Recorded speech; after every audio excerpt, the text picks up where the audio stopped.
Good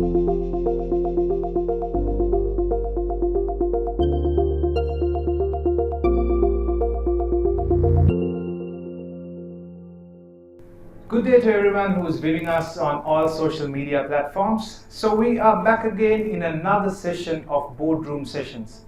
So today is a very important one that we are having because we are featuring two international professionals here in our boardroom.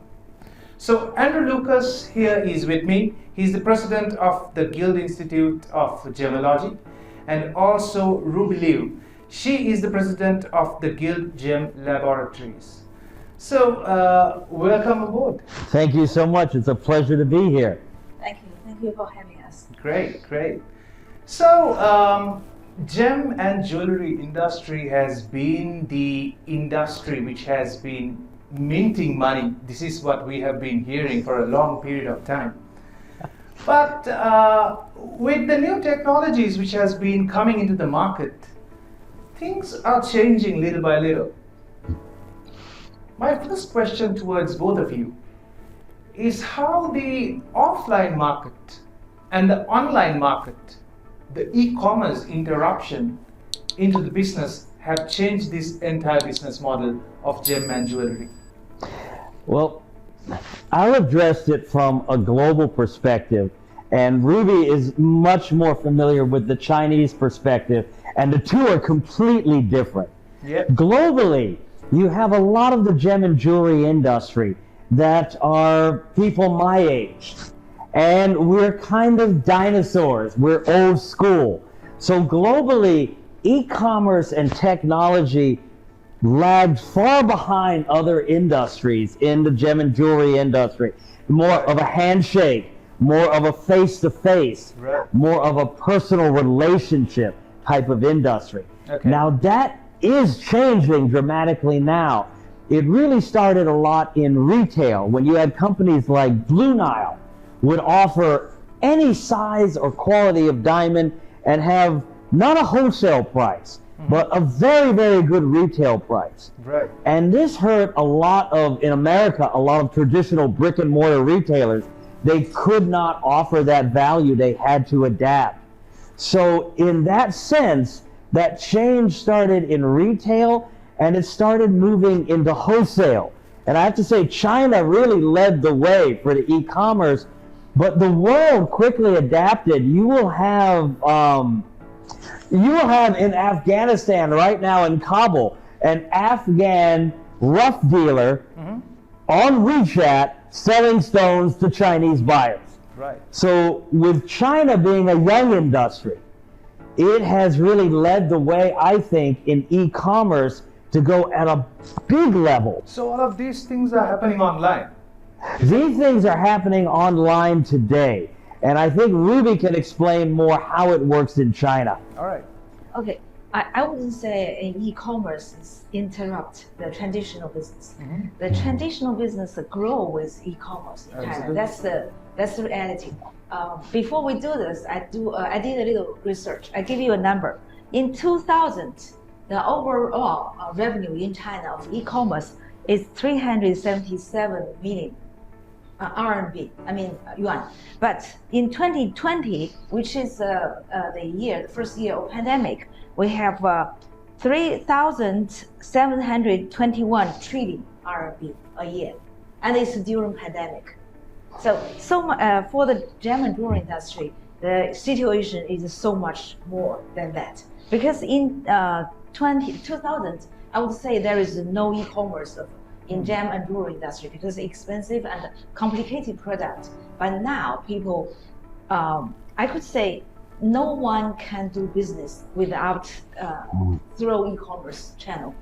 You either I have a offline big club, like luxury gem club or chain shop, but I still have to sell online by live broadcast, by Taobao, by a Little Red Book or other media platform. Or I can just start business from online, from whichever new media platform in China. And also when I do my business for some time, for several years, and I'm doing well, I'll start to build to have a offline club or shop to have my customer get more experience or better experience from my service. So according to what I heard from you, during the period of pandemic, the revenue has grown tremendously. I would say for some people, not Right. everyone. Yeah. Okay. So this disruption of e-commerce Yes. into the gem and jewelry industry has made this grow immensely. So how is this disruption is being adopted by other companies globally as well as in China? Well, you know, if you look globally, in Barula right now, you have Chinese set up in offices doing live broadcasts selling to China, and they're getting their stones basically on memo from Sri Lankan dealers. And some of them have hardly any experience. So they'll go to the Sri Lankan dealer and say, how much is this stone if I sell it? And he'll say, okay, this is what the price will be to you. How much should I charge for it? You should charge this much to your customer. And they'll go on and sell the stones. Right. So that broadcast system has spread even to the source, with Chinese working with local dealers, local manufacturers to sell the product in China. So there is a merging of the new industry, the new technology, the new era with the old traditional. Nice. And the old traditional that can't adapt, I think it's very limited their business. If they can't adapt to the new mentality, if their children aren't picking it up, or if they're not adapting. I've seen this in America. Right. They're not experiencing this tremendous potential growth, which in China, 2021, China surpassed the United States as the #1 consuming market for jewelry and watches. First time ever anyone surpassed the United States for a long time. In 2022, it was China #1 again. And it's a large difference. It's 80-something billion to about 69 billion. A lot of that is because of the e-commerce. Ruby. Yes. We just came back from Barula the day before yesterday. Okay. And currently now, there are 400 Chinese in Barula selling stones online on Laboratories or other platform. Right. And each Chinese partner with a local Sri Lankan dealer. So I would say even Sri Lanka has started their own e-commerce business in China, internationally. Right. So one more question that I have towards the disruption of e-commerce is companies like major companies like Tiffany & Co. They have been in the industry for a long time, but I'm not sure if they pioneered selling online for the USA as well. But today, they have been featuring a lot of major artists like Beyonce and so many people. And they are featuring the product and making it a global brand and a giant. So how do you see this happening in a global scale? You know, with the companies like that, with the brands, they need both presence. They need the brick and mortar, and they need the online presence too. Absolutely. And both are growing. Yeah. Even in the United States, television sales are quite big in the United States for jewelry. Yeah. But a lot of the television sales are transitioning now to online, but both complement each other. Like sales which is coming from QBZ kind of? Yes, exactly. So the television is sometimes one type of audience, the online is another, but it's often the television audience will also buy online. The brick and mortar coming into the store customer base will also buy online. So the two, I believe, are complementing each other and allowing a larger overall growth. I think on a disruptive scale, it's mainly just disruptive to those that can't adapt, that I mentioned earlier. They're just too used to the old school, so they're not enjoying this explosive growth and potential. How is it happening in China? In China, we have all kinds of luxury brands there, but I think mainly their sales take place offline. But however, the way they approach the customers or get attention from customers is from online. Right. And it's all about image. We also know in the new era, it's not about how luxury, how big your shop is. Right. It's how you picture yourself, how do you build up your image in the mind of consumers, or you want to expand your customer base. It's about branding. Yes, in China you have to do it online. Right. Everyone has to do it online. Even though it's happening online, you say most of the sales are happening offline. Is it?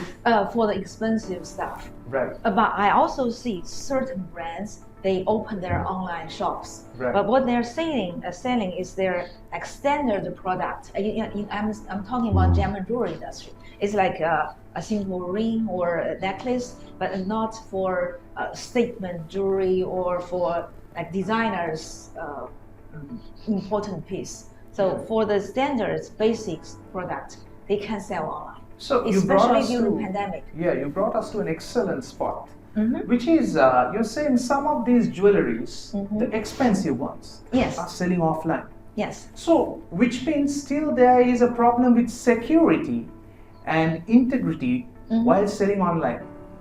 How do we face this issue, and how do you think the industry is helping people build that brand image? We are safe online. Let's buy online. How is it happening?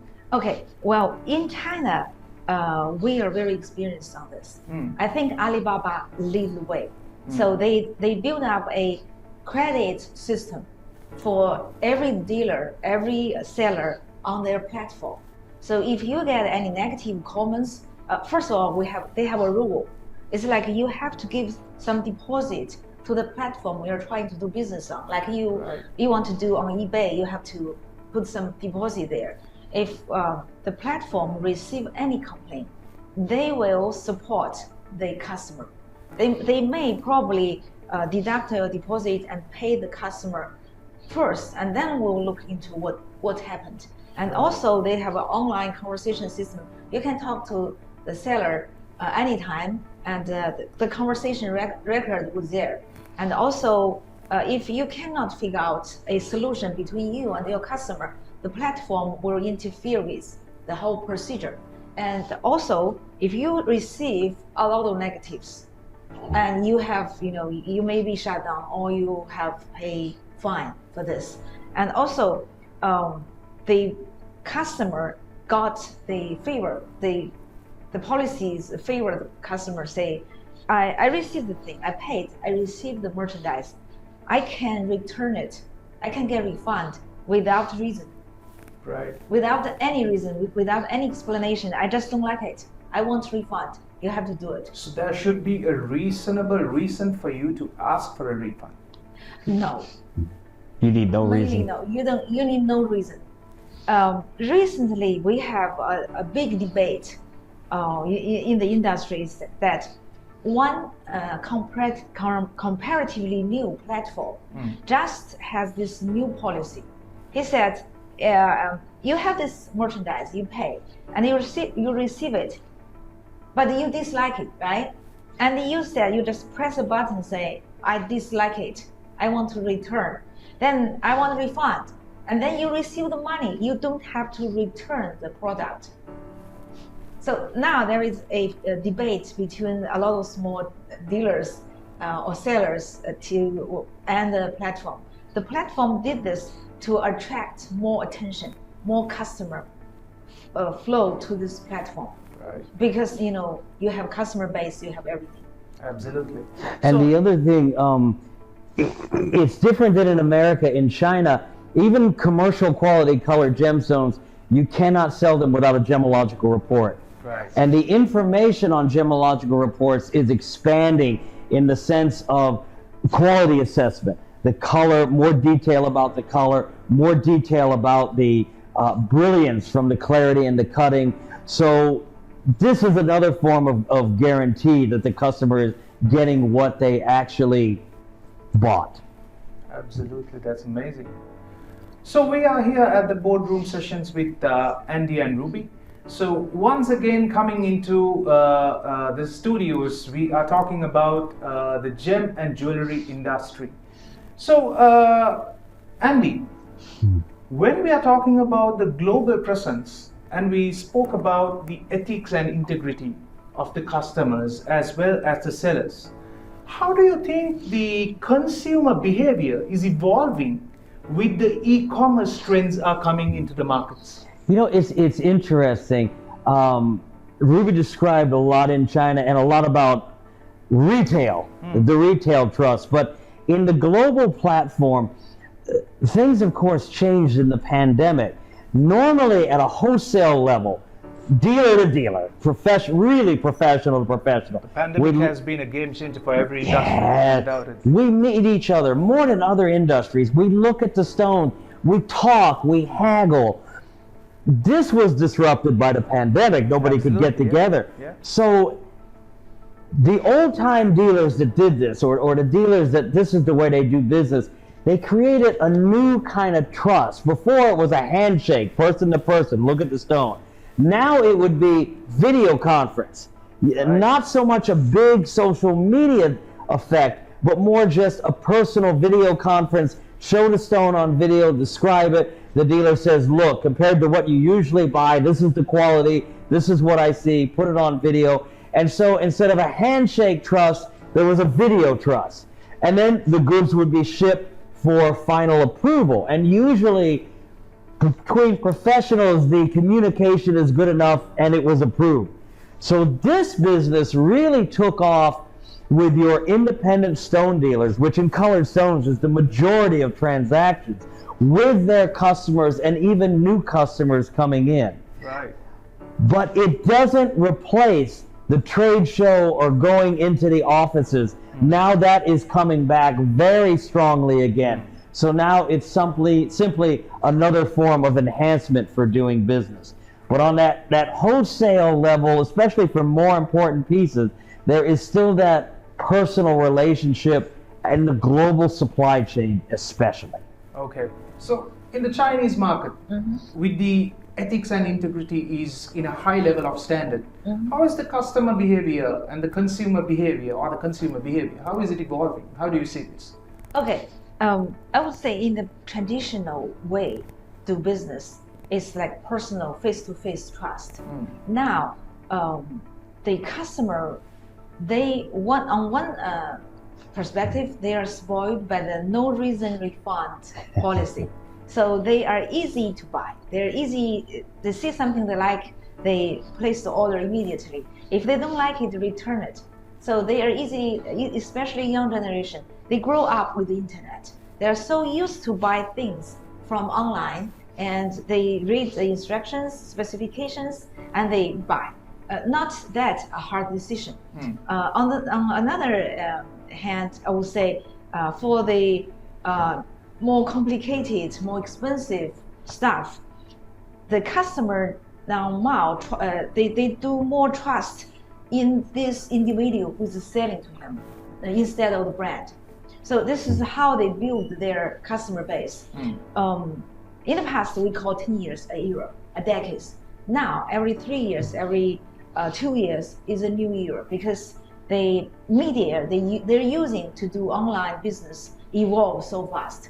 For example, live broadcast just become so big in China in the last several years.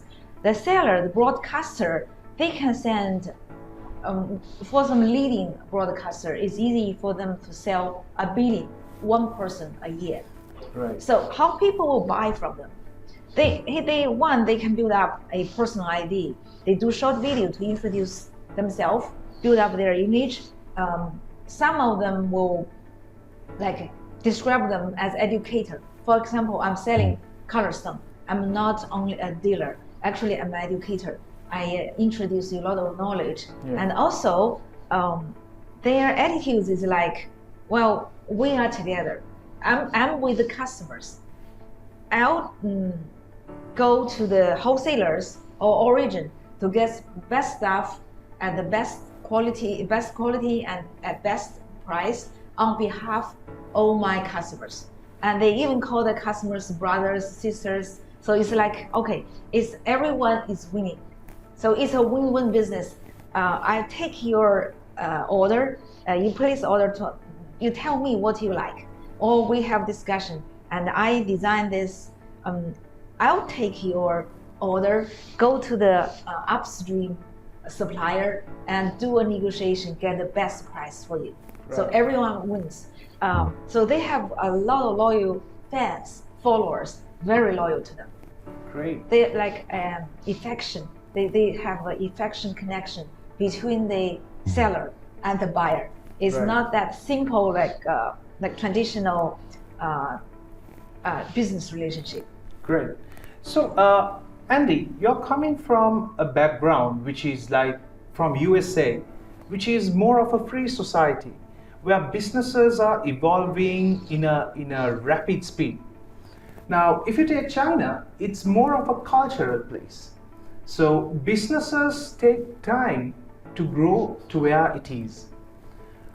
So in China, if I'm not wrong, there are small businesses who are in the gem and jewelry industry, but now is finding the space much more easier with the help of e-commerce. How is that happening in China? The small businesses, people are also not finding big brands to go and purchase anymore. They're looking at a place where there is higher ratings, maybe good comments on the shops, but these shops could be very small ones. Yes. Unlike those days, they don't go to the shop, they look the reviews online. So with this, the small competitors are getting a higher demand with e-commerce. Yes. How is it happening in China? How do you see this happening in China? And how is it happening in a global scale? You know, if we talked about the US, if we take the US as an example, it is actually, you may say it's a free market, but it's actually very difficult for smaller operators in the gem and jewelry industry. Yeah. The supply, the world has gotten smaller, the supply chain has gotten smaller. It has squeezed out a lot of the middle of the industry in America. Exactly. Retailers and wholesalers. Yeah. And I don't see this broadcast phenomena in America like in China. And when I look at the industry, I look at our students in the gemology, look at our customers, I see 25 to 30-year-old, 30 to 35-year-old as the predominant demographics. So I see, even though the Chinese are all complaining about the competition now, that there's so much more competition than say 20 years ago, so much more, it's highly competitive. I see much more opportunity with this broadcast situation, and with Chinese traveling and finding niche markets to promote in China. And you have to remember, color stones is new to China. You know, they had gold forever. Jade, of course. Diamonds made their way in. Color is, in many cases, relatively new, but it is a curious culture, very curious, always seeking more knowledge about everything.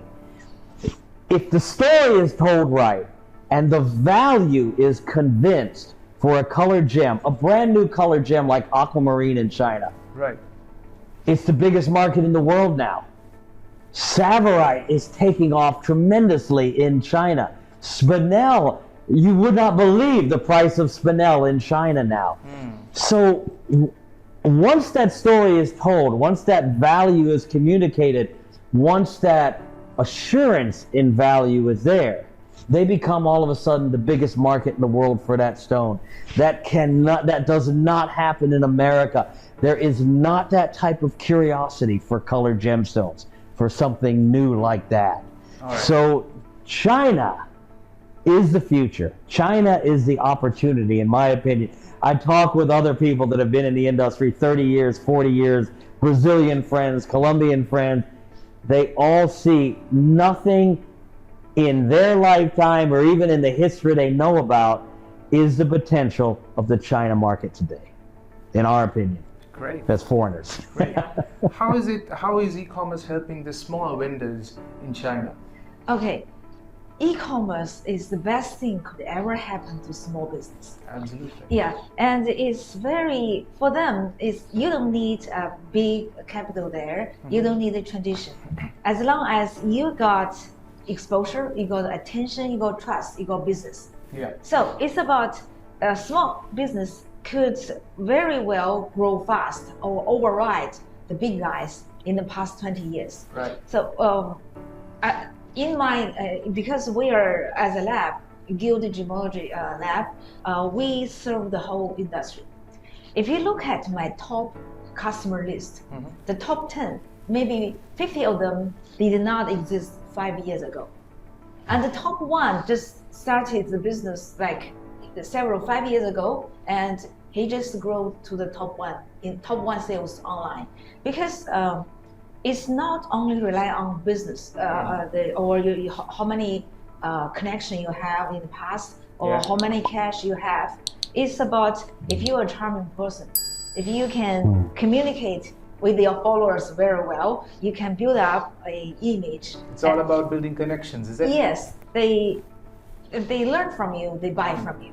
So they educate their customer and they charm their customer and they build a very strong trust relationship. Right. That's how it works.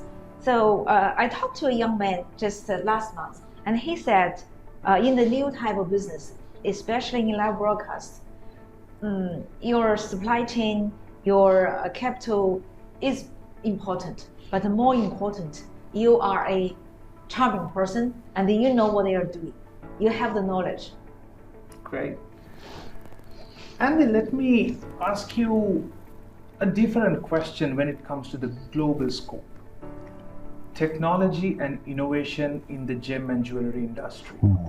So this technology has been coming into the industry for a long period of time. It didn't happen like yesterday.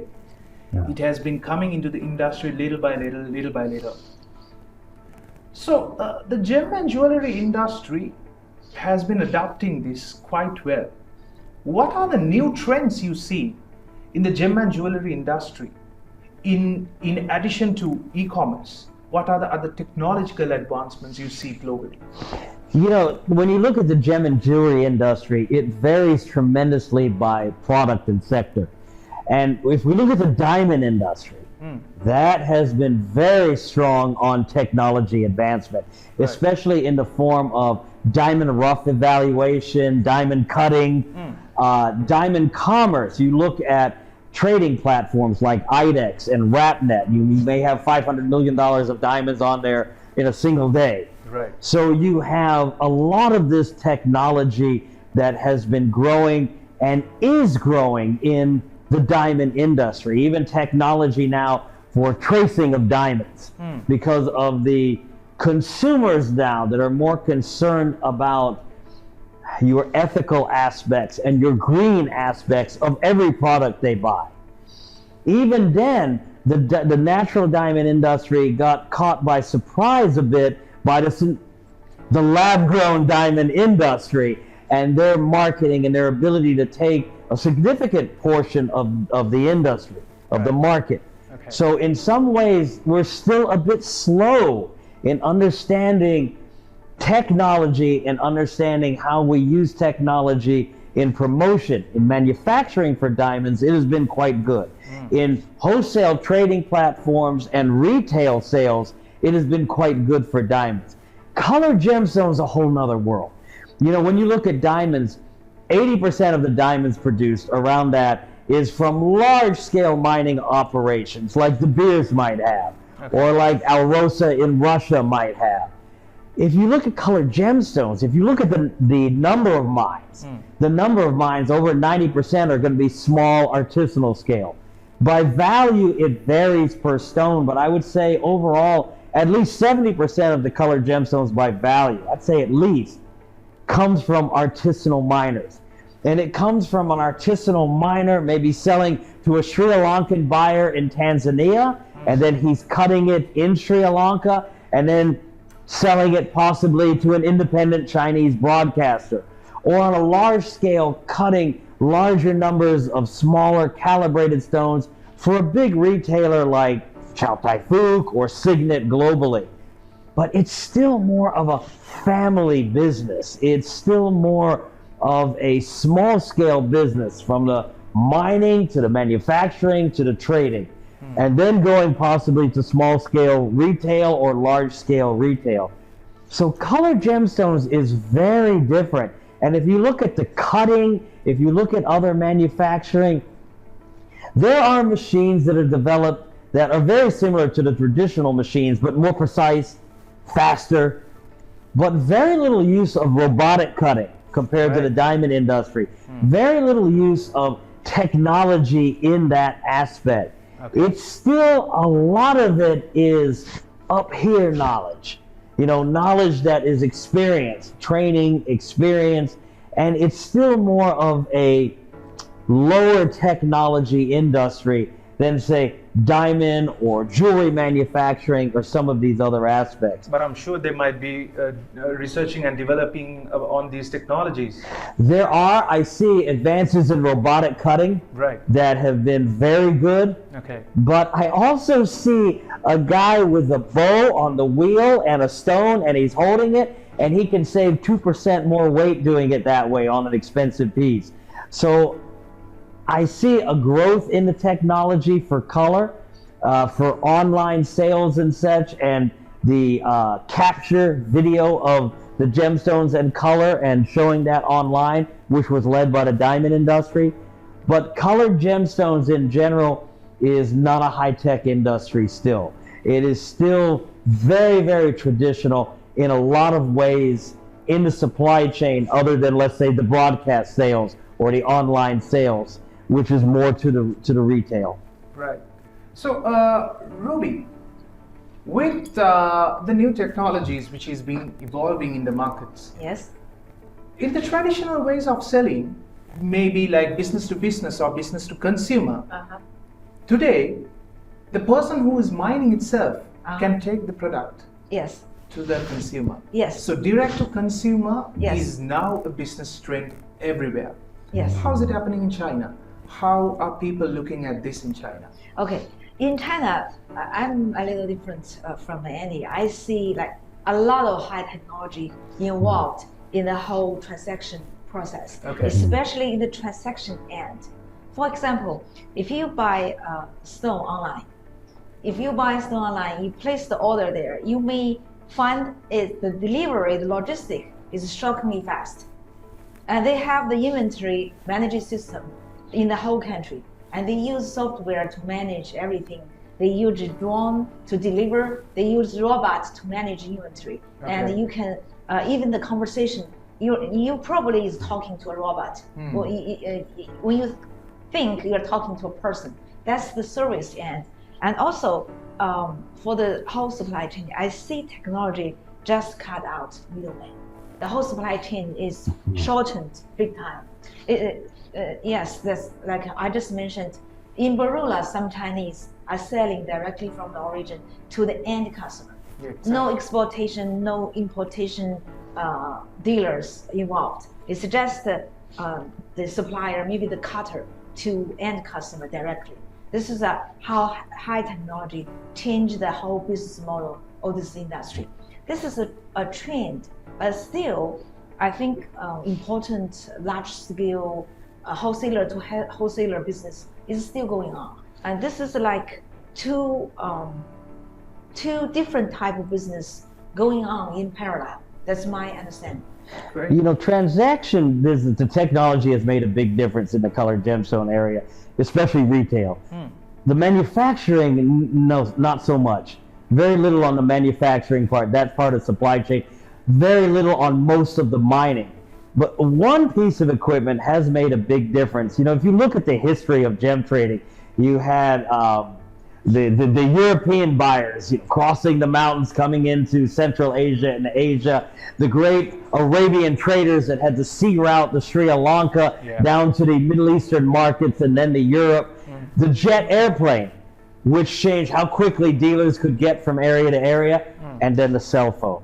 So if you look at the closing of the supply chain, you can have a miner in Tanzania pull up some savarite garnet rough, take a picture of it, send that picture to a buyer in Sri Lanka or Bangkok, a manufacturer, and ask for a price. In that sense, it has made it's like the jet airplane, even much more so. It has connected now if not the miner, but the traders in the source countries with any market in the world. It's different worlds now. Great. So with technology, there is something again which is coming into play, data. So how is this data being collected by the gem and jewelry industry? And how are you using this data to do your future researches and other developments? And also to maximize the revenues of the companies? You know, globally, a lot of the companies have their, they either buy data packages or develop their own so they can see their market trends. Right. The diamond industry is quite sophisticated. These trading platforms really analyze big data, not only on their trading platforms, but on all the rough auctions and then retail going around the world. And it's easier to do with diamond because all diamonds are pretty much sold with a report, and it's very detailed, the cut, the quality, the clarity, the color. So it's almost like for colorless diamonds, a commodity exchange. So very easy to build this database. If you're looking at colored gemstones, even with a detailed gemological report, there's still a lot of opinion and perception as to the quality. So it is more difficult to build a global big data and have it accurate. I know a couple of companies that are doing it with technology that they developed that is very good analytically, but when you get into pricing, no, there's no guide. There's nothing you can go online like with diamonds to know the price. The only way to know the price is to get into the pit, really. You might say the trading pit, and really trade and get your experience. As my Indian dealer friends would say, the real price. And there is a global real price on color, but you have to have a lot of experience on knowing the material and knowing the global market. As one professional dealer told me, if I haven't been in the market buying for 6 months, I let somebody else do my buying. Today, it's probably more like 6 weeks, maybe 6 days. It fluctuates that much. You have to be very, very active. So in that way, technology for trading, real wholesale trading, is much different than diamonds. Okay. So Ruby, what I wanted to ask you was, initially when we were having a chat, we got to an understanding that Google was not the strongest end in China. No. So Baidu is quite big over there. Yes. So most of the marketers today are doing their researches and getting more of the digital data. Yes. Maybe using Facebook, Google, these platforms. But China is not there yet. They have their own platforms. Yes. So global data mining for Chinese is not a struggle yet. How is that happening? How, even though Chinese are not giving their information to Google and Facebook, still they're getting the industry related information and data still gathering. Yes. How is it happening? Okay, let me give you an example. If today I read an article about emerald, tomorrow or in the afternoon, maybe 1 hour later, in your all platform, if I go to Taobao, I go to GD, I go to a Little Red Book, I will see they are recommending emerald to me. If I search emerald, the word emerald on Baidu, and I will see next time I open Baidu, I will see something related with emerald knowledge or merchandise. Right. So I don't know how it works, but the system is they can do the analysis. They collect all the information. They know how long your attention is on what. Right. For example, our company have our own WeChat ID and a short video ID.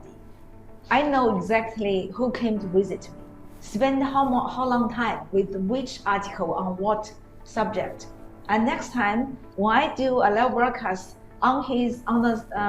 for example, he's interested in pearl. Next time when you invite a pearl farmer come to do a live broadcast, I'll push the invitation to him one-on-one, on a one-on-one basis, very precisely. This is how they do that. Because I'm not IT person, I know there are much more sophisticated way to do this. Exactly. Your everything, every move, all the time you spend online can be collected as data, and they will give you some analysis. Even though you, how to say that, the technology knows you well, Yeah. or knows you better than you know about It yourself. traces every move. Yes. You know, to plan, I often ask the social media and marketing department, show me the questions about gemstones on Baidu, the percentage. For instance, a couple of years ago, we released a trade name, or a little longer than that, for a quality of aquamarine. And we see that the requests in the trade for that aquamarine skyrocketing and the price skyrocketing. So we then look on Baidu and we can say, okay, if we look at the percentage of questions for each gemstone, aquamarine now has a higher percentage of consumer questions than ruby. And then that tells us that was a success in the promotion gemological reports for aquamarine, and I need to adjust in my training and have more training percentage for aquamarine in my classrooms. So to get more content out, you guys are going through all the data and putting that data into content. Yes, to and solve problems. and looking to see the importance. Spinel, aquamarine, big percentages of the consumer questions in China. 2 years ago, 3 years ago, no one ever hardly heard of them in China. It can change. From an old guy like me, I see it can change. Oh, which, as Ruby will tell you, they refer to me as Grandpa Andy. Oh, Grandpa Andy, that was so interesting. For an old guy like me, it's so fast how it changes. That never happened. Never happened in America. That type of interest in a gemstone can come so quickly, and the change can move so fast. So we need to always be on top of that. It's the only way to survive in China. And this is the power of social network. And for example, we have a short video. If Andy likes a short video, I will see a little heart there. I say, your friends, Andy, also like this video. I will be curious. So what did you watch? So I will click also. If I like it, my friend will see me like this short video. This is just can expand very fast. Great, great. So my final question towards both of you, that is, economies cannot grow only with just one industry. So it's about trading, and it's about growing along with the other industries. How is the gem and jewelry industry globally and even in China is developing along with the other industries, and what are these industries? You know, when you talk again, Sri Lanka is a colored gemstone country. Internally, it's gold a lot, but exporting is colored gemstone. Yeah. We're in the colored gemstone industry. That's always been different than the total gem and jewelry industry. You know, they often throw watches in there, so that the colored gemstone is more of a niche market. Again, it has the best growth potential, I would say, in China, because of the curiosity of the market there. When we look at total economy growth, and I've looked at that over the years for the colored gemstone market, we look at America, for instance, 2021, the Tucson Gem Show. A lot of dealers said this was a fantastic show during the pandemic. 2022, a lot of dealers said, best gem show I've ever had in Tucson. Primarily, hardly any Chinese there. Primarily the American market buying. Strong. 2023, Tucson cooled down a bit. It was okay, but it wasn't hot like 2022. So a lot of the global dealers, suppliers, they're a little bit worried that the American market is cooling down. But at that time, the Chinese market now, they can travel again. They're back in the picture. They're in the Hong Kong show. They're coming to Bangkok. Their inventories were coming down. They had what we call sticker shock. You know, when you see the price of something you're going to buy, the new reality in the last 3 years on the price, Because fine quality rubies, sapphires, emeralds, they've doubled. So, it's kind of like, they're not buying right now, but still other markets are. They're starting to realize that's the new global reality, and they're buying that price, and the increase is being accepted in the market.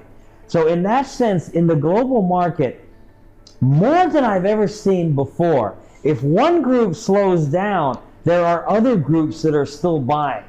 So I see it now in the pricing currently as more of a sustainable market, because strong groups, American consumers, Chinese consumers, one may slow a bit, the other seems to pick up. And if we're looking at not so much commercial quality, that supply and demand is pretty equal, and it usually stays equal. Fine quality goods, the supply is so much less. The supply is so much less than the demand globally. We were at the Dubai show. It's a tiny show, but we talked to some Colombians and Brazilians. They said, okay, the Chinese need to buy. We know they'll come around, but right now they say, how much? Too much. Because they can't believe the increase in price. The Russians are there. They say, how much? They put a briefcase of money down, and they buy the stones. Fine quality is a small percentage of overall production. And the demand globally, the Middle East, the Americans, the Russians, even the Europeans, the Chinese, it's extremely high compared to the supply. The demand, I've never seen in 38 years such an imbalance between the two. Amazing, amazing. How is it in China? In China is a new market. So the benefit of new market is they are wide open to a lot of new merchandise, like including different type of color stones. Right. So they're very accepting to new types of stones, new type of products, and also our color stone consumption percentages, if memory is correct, is only 4% Right. of the whole So if I'm gem not and jewelry wrong, industry consumption. China is a bigger service market. Yes. Yes, but how is this industry particularly is supporting the economy in China? Okay. Because this is now we have millions of people in this industry. Right. Actually, when you start to consume jewelry, meaning you have others, your food, your housing, your car has already been satisfied. Right. So you go to more sophisticated product. It's kind of taste. So now, like wine, like art, it's all booming industry in China.